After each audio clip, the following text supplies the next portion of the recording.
On the news this morning, Anambra State government close to 35% affirmative action on women. Anambra State House of Assembly begins debate on 2022 to 2025 medium-term expenditure framework. High Commission in India observes Unity Day in Abuja. China locks down Zhengzhou city. Before the news in details, here is a special message. Governor Chukwuma Soludo has come for a total turnaround maintenance of the Anambra State economy and promotion of core Igbo values. Let's give him maximum support for the task ahead. Good morning and welcome to the news. My name is Nonya Nwokoye.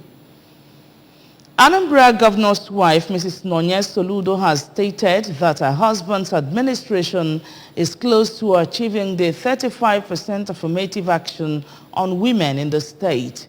Mrs. Soludo stated this during her official investiture as the Anambra State patron of National Council of Women's Society, NCWS Nigeria in Awka. Our correspondent, Daniel Ezigwe, has details of the report.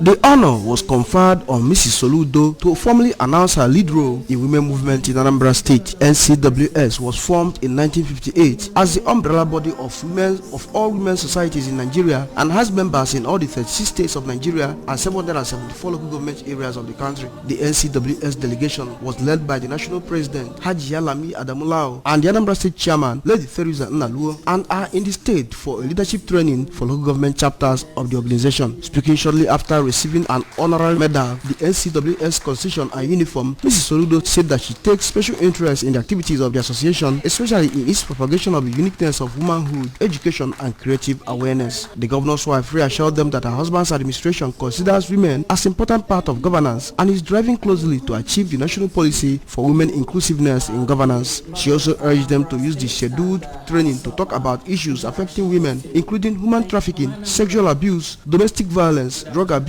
and asked them to also talk about the need for women to take advantage of the free cervical cancer training and treatment exercises already begun in Anambra State.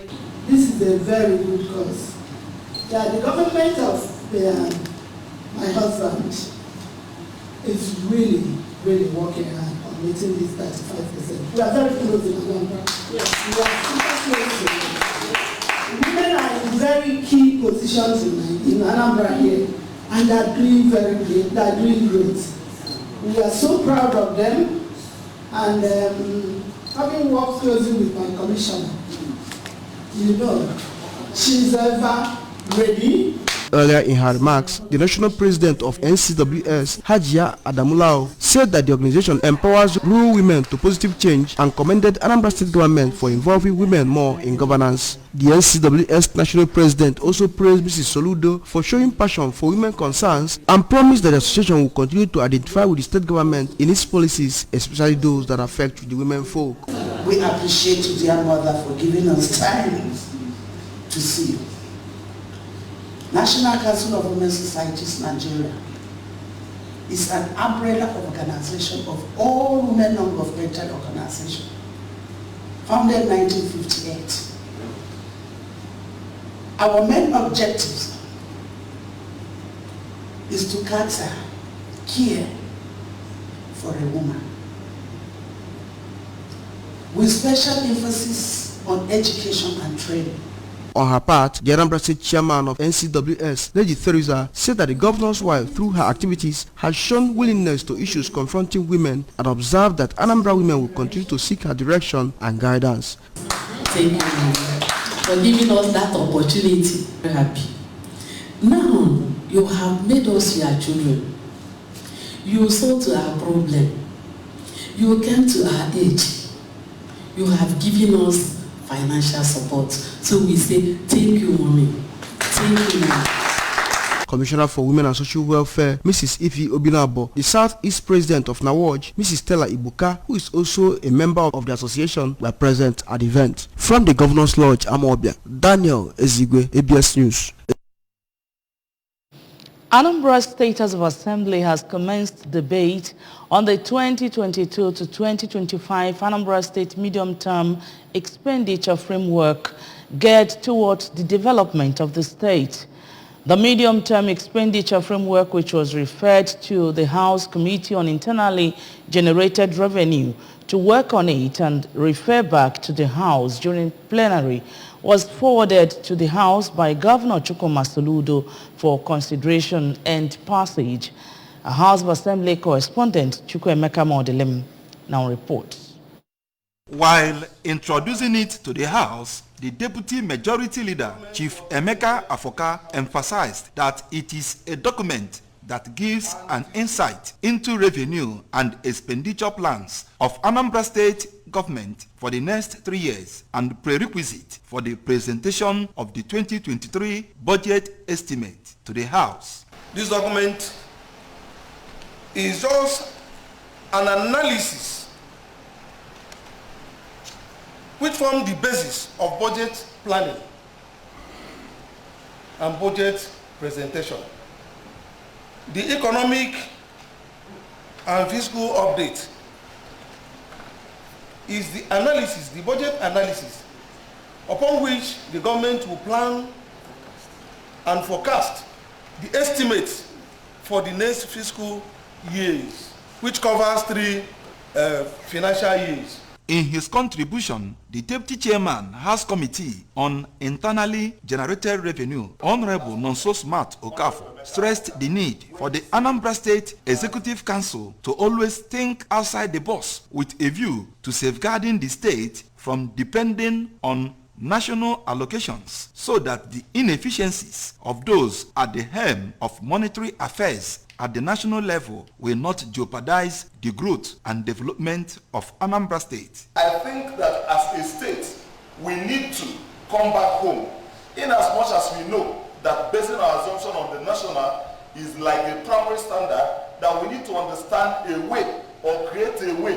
We need to get our state immune to the inefficiencies of the national budget.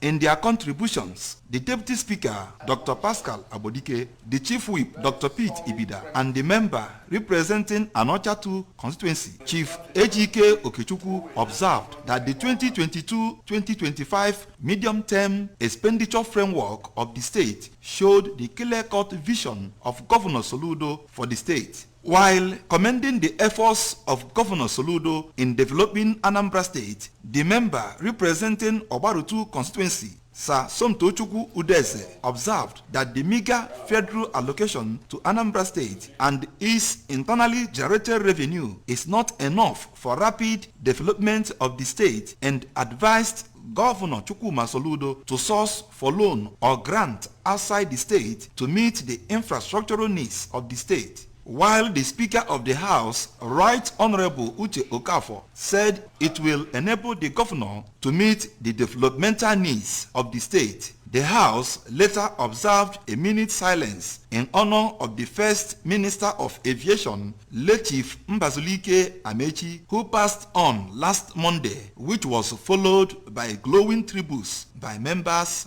of the House. We condole his family for his death. Mbazulike Amechi, like we all know, is not just only a nationalist, but he's a great man with great wisdom. He has been so supportive in the development of Anambra State and Nigeria in particular. It's obviously going to be a great loss. Like most of us have stated, he's a man that at every point in time is very articulate, filled with wisdom. From the State House of Assembly, Chukwuemeka Modelim, ABS News. Ahead of the 2023 general election, women from Anambra Central Senatorial District have endorsed Senator representing the district at the National Assembly, Mrs. Uche Ekunifi, for a second tenure. The women drawn from the 7 local government areas of the Senatorial District gathered in Awka to declare their stand. Paul Ezoke has details.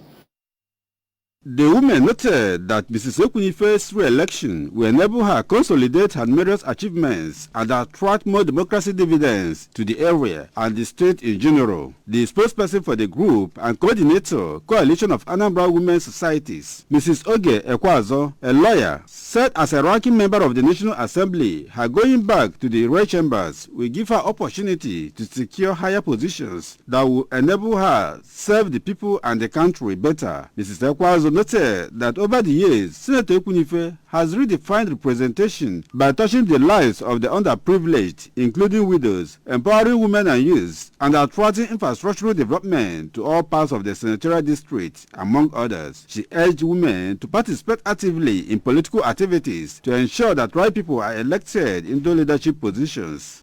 Having evaluated the performances of Senator Uche Ekunife so far at the Senate alongside the impactful constituency projects she has embarked on in over 55 communities in Anambra Central, we, the Coalition of Anambra Women's Societies, do hereby unanimously endorse the candidates of the People's Democratic Party, PDP, and the senator representing Anambra Central Senatorial District, Uche Ekunife, for a second term.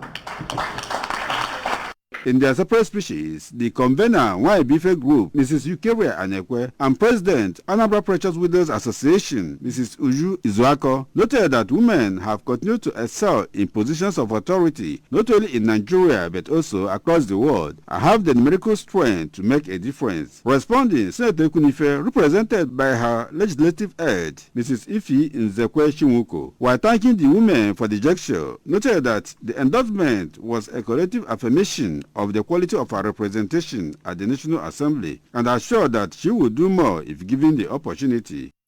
Not why it is pertinent, it has always been the trajectory. She has always been endorsed by different segments of women folk. Today, what we are witnessing today is not an endorsement per se, but a re-endorsement, because at every point of her legislative engagement, the women have always endorsed her on different facets, on different angles. Her trajectory in infrastructural development, which is paramount dividend of democracy. As a senator, she has done and performed extremely well. The women gave the endorsement through a voice note. In Oka, Paul Ezoke, ABS News. The beautiful and unique culture of the people of Eziagolo Aguleri came to the fore at Ama Omala Eziagolo Aguleri, Anambra East Council area, as they celebrated their 2022 Onwesa Festival. Onwesa Eziagolo Aguleri is a festival celebrated during the 7th Igbo calendar month and at the end of farming season. Amaka Chibuzokoye fight the report. It marks the end of the farming season when people leave their farms and come to the upland to thank their forefathers for bountiful harvest for a period of rest. It also commemorates Ikenga Masquerade Festival. It is believed that the festival enhances procreation and that their wives give birth to male children after the celebration. The festival got to its peak when the Ikenga Masquerade bearer, Mr. Uderike Onkwe, carried it around the arena in company of his age grade and other traditional music. The celebration was presided over by the Obi of Eziagolo Aguleri, Chief Chinedu Emeke Udoba, and flanked by the ruling council Ndichie Nojiana. Age grades in the community, including women and youths. Speaking to newsmen shortly after the Kolanor rituals, an elder in the community, Chief Obiora Okafo, said that Ikenga Festival is a ceremony where they celebrate the gift of children, after which those looking for the fruit of the womb will conceive and bear children. Onye na-atụrụ ime ji atụ ime mgbe ebido egwu akụtacha akwụkwọ ndụ ailo na Junction anata obulu onye na Junction adeji mutacha akwụkwọ na-ekwe onye na-amụtara nwa taanị ma bụ echi n'otulu ime nya bụ nya ka eji eli kenga nya ka ekpe ikenga nya na ikenga abịala n'ụlọ ebu nwoke ọ bụ nwaanyị na nwaanyị bụ iwe nwoke bụ iwe nya ka anyị na-eli In their separate speeches, the Chief of Staff to former Anambra Governor Willie Obiano, Chief Primus Odili, and Architect Willie Okafor, both from the community, said through the festival they uphold, protect, and preserve their culture as it also brings them together to live in peace and unity. During the Onwe-Esa celebration is when they have finished the harvest and they are returning home.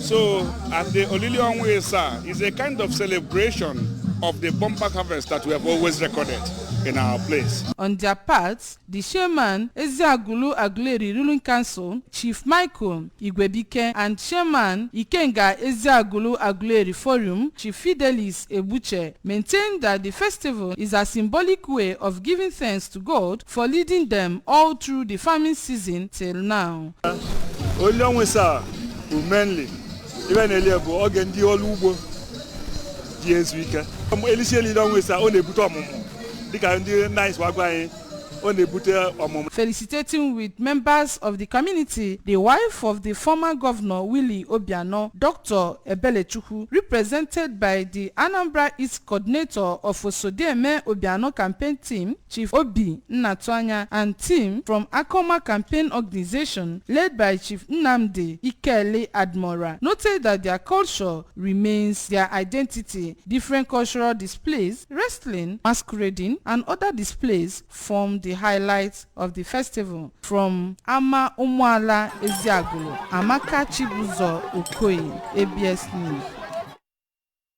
Abuja, nations may be divided along diverse lines, but unity leads to development, peace and love amongst citizens and the nation. This was the case of Indians who got liberated owing to the determination of one man, Sardar Patel, whose actions brought about the unification of India. Princess Ekwi Ajide has details.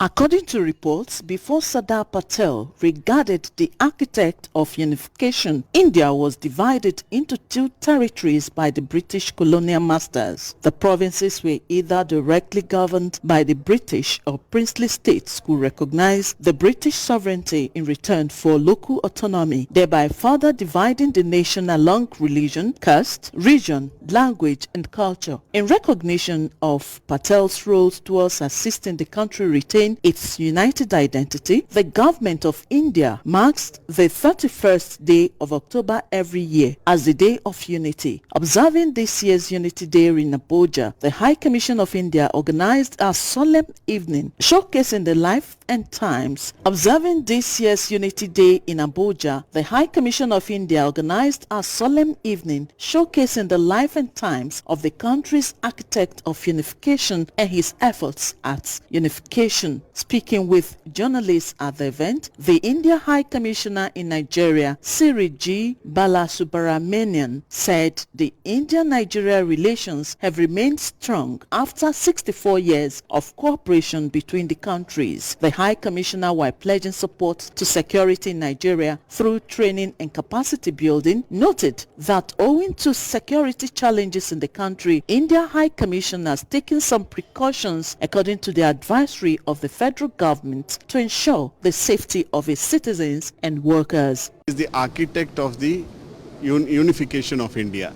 At the time of independence in 1947, the nation had about 550 principalities. Every small place was a principality under a prince or a raja or a maharaja kind of a thing. So about 550 duty bound, his commitment was something which was very clear. He became Sardar after Bardoli Satyagraha, and he was also called as the Iron Man of India because of his commitment. So everybody in India certainly believes and knows. And in Abuja, Princess Ekwi Ajide, ABS News. On the foreign scene, Chinese authorities have locked down a district in Zhengzhou City, which is home to the world's largest iPhone factory, under the country's strict coronavirus measures. The lockdown started on Wednesday and is set to last for 7 days. The move may have an impact on production of the new iPhone 14, which is made at Foxconn's plant in the city. Chinese people and businesses are continuing to grapple with President Xi Jinping's rigid zero-COVID policy. On Wednesday, local authorities said the lockdown of the Zhengzhou Airport Economy Zone would start immediately and end at midday local time on November 9. And on sports news, Victor Osimhen has been ranked the 4th most prolific striker in Europe's top 5 leagues so far this season. Despite being out for 5 weeks due to a hamstring injury, the Nigerian striker has scored 7 goals in 8 league games so far, averaging a goal of every 93 minutes in the Serie A. The 23-year-old is behind the trio Erling Haaland, Robert Lewandowski and Kylian Mbappe. And that's just about it, but remember you can follow ABS from any part of the world by liking our Facebook page at ABS Radio Television Oka. Subscribe to our YouTube page at ABS Television Oka. Follow us on Instagram at ABS Radio TV. You can log on to our website at www.absradiotv.com. And the main news again. Anambra State government is close to 35% affirmative action on women. Anambra State House of Assembly has begun debate on 2022 to 2025 medium-term expenditure framework. The High Commission of India has observed Unity Day in Abuja. And on the foreign scene, China has locked down Zhengzhou city. Here is a special message. Governor Chukwuma Soludo has come for a total turnaround maintenance of the Anambra State economy and promotion of core Igbo values.